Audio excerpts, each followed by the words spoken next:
Hello leaders, I'm Patrick Jinks, leadership and strategy coach and president of the Jinks Perspective. And this is episode 6 of Perspectives in Nonprofit Leadership. Today I want to bust 2 huge myths that keep many executives from accomplishing more. Before we get going though, don't forget to subscribe to our channel by clicking the red subscribe button below this video. And also don't miss this week's coaching sheet that you can find by clicking the link in the video description below. Now, what are the 2 myths we're covering today? Well, the first one is that you can be a better time manager. And the second myth is that if you want to do something, you have to make time for it. Those are myths because they're not possible. Have you ever said or heard someone say things like, "I wish I had that kind of time," or "I don't know where she finds the time to do all that she does"? Have you ever thought about how silly that actually sounds?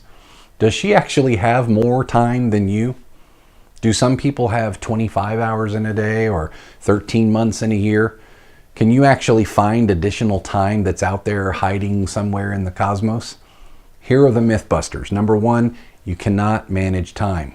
You can read all the time management books and blogs and attend all the workshops on time management, but you can't manage time. You can only manage yourself and how you spend the definite amount of time that you and all of us have. It's the same amount. Time is what it is. You can't change it, slow it, or duplicate it.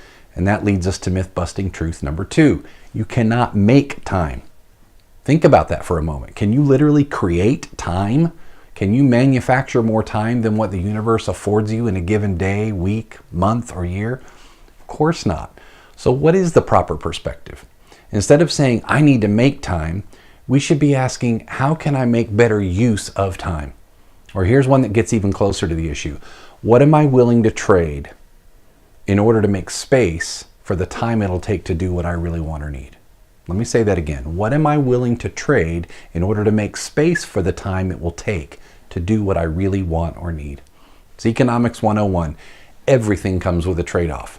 Unfortunately, unlike a recent commercial I've seen on TV, we can't just take a Sharpie and draw a 13 on the clock or an 8th day of the week on the calendar.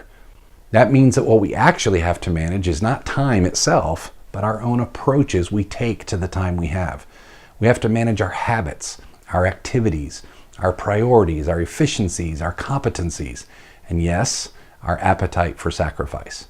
I know this is super simple stuff and it may seem like mere semantics to you, but it's the simple stuff that often leaves blind spots for leaders in terms of how we think. Unless you're crystal clear about your priorities and objectives toward significance, you will most certainly waste time. You cannot and will not get it back. Not having enough time is one of the top 3 things I hear, by the way, from my executive coachees. The bad news is you can't get more time. So you might as well stop complaining about it, about not having enough of it, because nobody can fix that for you. Instead, take inventory of the things that are within your control and get more intentional about how you spend your limited time.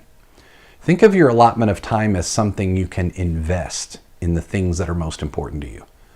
What investment of time will yield the highest return and have the greatest chance of leading you to your vision? I want you to download this week's coaching sheet for some additional thought on this. And don't forget, we always love to explore ways that the Jinks Perspective can help your organization with strategy, executive leadership, board engagement, or employee engagement. So there's always a link in the video description below if you'd like to schedule a free discovery call with me at any point. As always, let's make sure that our work has clarity, simplicity, and mission alignment in everything we do. That's the Jinks Perspective. See you next week.